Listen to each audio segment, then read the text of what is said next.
মোহাম্মদ মিঠুন, নাজমুল হোসেন শান্ত, লিটন দাস, মেহেদী হাসান মিরাজ, নুরুল হাসান সোহান, এরাই মূলত সামনে থেকে বেশি ভূমিকা পালন করছে। তো এই ক্রিকেটারদের সাথে খালেদ মাহমুদ সুজনও রয়েছে। তাদের সকলের কিন্তু দেশের স্বার্থে কথা বলার দরকার ছিল। এটা উল্লেখ করার দরকার ছিল যে আমরা এবারও না হয় বিশ্বকাপ খেলবো না, কিন্তু তারপরও দেশের স্বার্থকে আমরা জলাঞ্জলি দিতে পারি না।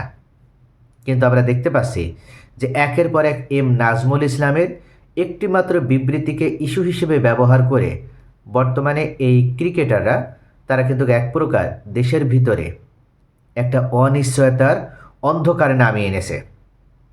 যেখানে ভারত ইস্যুতে, যেখানে বর্তমান এই টি-20 ওয়ার্ল্ড কাপ ইস্যুতে বাংলাদেশকে প্রত্যেকটা খেলোয়াড় এমনকি স্টাফ, বিসিবি কর্মকর্তা সকলকে একসাথে সরকারের সাথে মিলে ঐক্যবদ্ধ থাকার কথা ছিল, কিন্তু সেখানে আমরা দেখছি চরমভাবে ভাঙনে শুধু তৈরি হয়নি, এখন ক্রিকেটাররা একটা মেরুতে অবস্থান করছে, বিসিবি পরিচালক অর্থাৎ বাংলাদেশ ক্রিকেট বোর্ডের স্টাফ কর্মকর্তারা অন্য প্রান্তে অবস্থান করছে।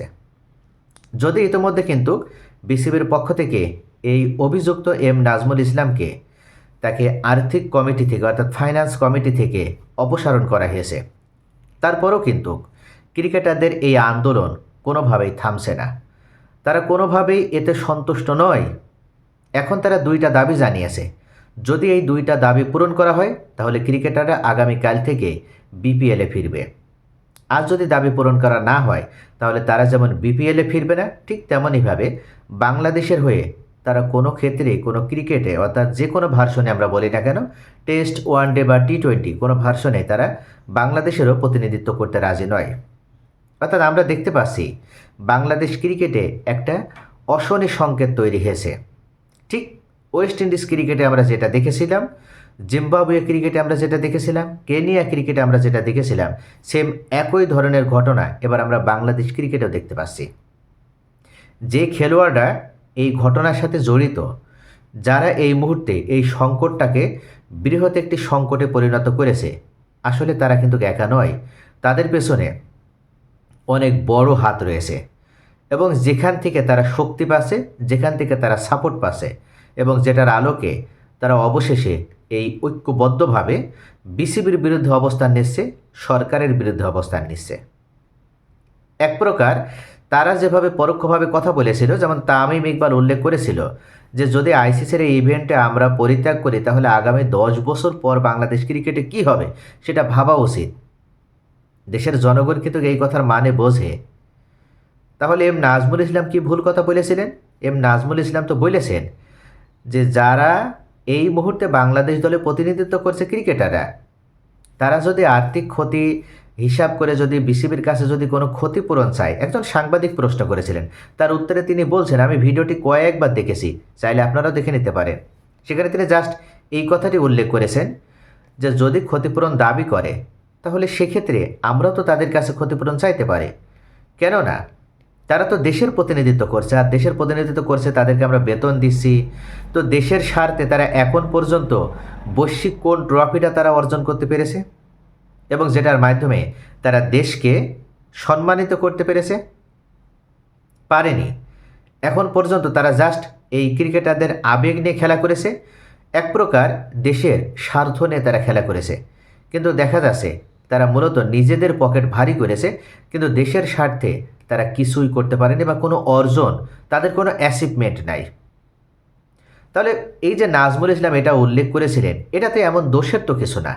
তিনি জাস্ট আক্ষেপের জায়গা থেকে, কষ্টের জায়গা থেকে এই কথাটি বলেছিলেন। তিনি তো বলেননি যে ক্রিকেটারদের কাছ থেকে টাকা ফিরিয়ে নেওয়া হবে।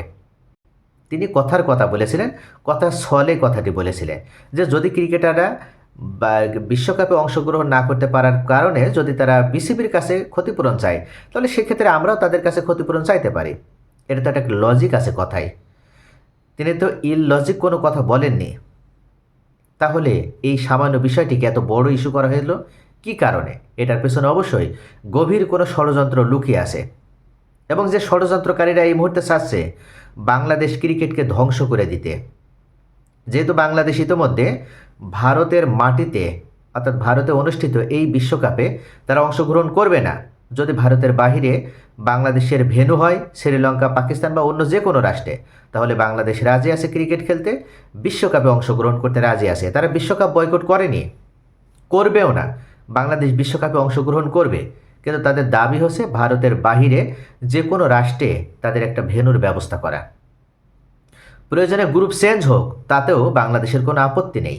এমনিতেই বাংলাদেশকে ডেথ গ্রুপে রাখা হয়েছে, কেননা বাংলাদেশের গ্রুপে রয়েছে শক্তিশালী ইংল্যান্ড এবং ওয়েস্ট ইন্ডিজ, এবং বাংলাদেশ তো আছেই। অন্য যে দুইটা দল নেপাল, ইতালি, তারা অপেক্ষাকৃত দুর্বল দল। এই দুই দলের সাথে বাংলাদেশ জয়ী হলেও অন্তত ওয়েস্ট ইন্ডিজ এবং ইংল্যান্ড যে কোনো একটি রাষ্ট্রের সাথেও জয়ী হতে হবে সুপার 8-এ উত্তীর্ণ হওয়ার জন্য। আবার সেম একইভাবে ওয়েস্ট ইন্ডিজ, ইংল্যান্ডের জন্য কিন্তু বাংলাদেশ একটা বড় বাধা সুপার 8-এ ওঠার ক্ষেত্রে। তাই সি গ্রুপটা একটা ডেথ গ্রুপ। তবে বি গ্রুপে বাংলাদেশকে দেওয়া হোক, বাংলাদেশের কোনো আপত্তি নেই। কিন্তু মূল বিষয় হচ্ছে বাংলাদেশ ভারতের মাটিতে অনুষ্ঠিত যে কোনো ভেন্যুতে এই বিশ্বকাপে তারা অংশগ্রহণ করতে রাজি নয়। ইতোমধ্যে বাংলাদেশকে যেভাবে অপমানিত করা হয়েছে, সেখান থেকে বাংলাদেশ যদি এই বিশ্বকাপে অংশগ্রহণ করে, তাহলে বাংলাদেশের ডিগনিটির জায়গাটা আর থাকলো না। এমনকি ক্রিকেটারদের চরমভাবে একটা নিরাপত্তাহীনতার ভিতরেও ঠেলিয়ে দেওয়া হবে। যদি কিছু হয়ে যায়, তাহলে সেক্ষেত্রে দায়ভার কি ক্রিকেটাররা নিবে না, তখন কিন্তু বোর্ডকে নিতে হবে, বাংলাদেশ সরকারকে নিতে হবে। তাই আগে থেকে তারা সতর্ক। যদিও ক্রিকেটাররা তারা বিভিন্নভাবে এখন ষড়যন্ত্রের বলি হচ্ছে, তারা বিভিন্নভাবে অন্যদের পাতা ফাঁদে পা দিয়ে দেশের ক্রিকেটকে অন্ধকারের ভিতরে নিমজ্জিত করছে, তাতে কিন্তু যায় আসবে না। মনে রাখবেন, যে ক্রিকেটাররা এমন করছে তারা নিজেদের ক্ষতি নিজেরা করছে। বাংলাদেশ এই মুহূর্তে এমন একটা রাষ্ট্র যেখানে কিন্তু অসংখ্য পাইপলাইন তৈরি হয়েছে, অর্থাৎ ক্রিকেটাররা যে কোনো মুহূর্তে একজনের শূন্যপদ পূরণ করার জন্য অসংখ্য ক্রিকেটার কিন্তু আমরা যদি দেখি যে বটম লাইন থেকে একেবারে আপ লেভেল পর্যন্ত তারা কিন্তু ঠিকই সারিবদ্ধ হয়ে রয়েছে। তাই এখন কিন্তু এইভাবে আপনি ইগো দেখাবেন, দেমাগ দেখাবেন, এটা দেখিয়ে আপনি কিন্তু টিকে থাকতে পারবেন না। বর্তমান ক্রিকেটাররা তারা দুইটা দাবি জানিয়েছে। এক নম্বরে দাবি জানিয়েছে যে অবশ্যই এই এম নাজমুল ইসলামকে প্রকাশ্যে ক্ষমা চাইতে হবে। আর দ্বিতীয় দাবি জানিয়েছে তাকে যে ফাইন্যান্স কমিটি থেকে প্রত্যাহার করা হয়েছে, এটাও বহাল রাখতে হবে। তাকে ফাইন্যান্স কমিটিতে পুনরায় আবার ফিরিয়ে আনা যাবে না। তো এটা কি করে সম্ভব? যখন তাকে শাস্তি দেওয়া হয়েছে বিসিবির পক্ষ থেকে, এবং তিনি ইতোমধ্যেই আনুষ্ঠানিকভাবে না হলেও তিনি ইতোমধ্যে বুঝতে পেরেছে যে তিনি ভুল করেছেন, হয়তো স্লিপ অফ টাং হয়েছে বা তার কথাটিকে অপব্যাখ্যা করা হয়েছে, যেভাবেই হোক একটা ভুল বোঝাবুঝি হয়েছিল, এখানে নেগোসিয়েশন করা হয়েছে। তাহলে ক্রিকেটাররা এখনও কেন তারা ক্ষুব্ধ? তাদের কথা হচ্ছেই যে প্রকাশ্যে এসে সংবাদ সম্মেলন করে ক্ষমা চাইতে হবে। কিন্তু এই জায়গাটায় আমিনুল ইসলাম বুলবুল মনে করে যে ক্রিকেটাররা অতিরিক্ত বাড়াবাড়ি করছে। তিনি যেহেতু একজন পরিচালক, তাকে এভাবে প্রকাশ্যে নিয়ে এসে অপমানিত করার কোনো যুক্তি নেই। আর তিনি অযৌক্তিক যদি কোনো কথা বলতেন, সেক্ষেত্রে অবশ্যই সেটা করা যেত। তো প্রিয় দর্শক, যদি বাংলাদেশ ক্রিকেটে সুদিন ফিরে আসাতে হয়, তাহলে অবশ্যই এই ক্রিকেটারদের যে অযৌক্তিক দাবি সেখান থেকে সরে আসতে হবে, এবং আগামীকাল সকল জল্পনা কল্পনার অবসান ঘটিয়ে মাঠে এই বিপিএলেও তাদের অংশগ্রহণ করতে হবে।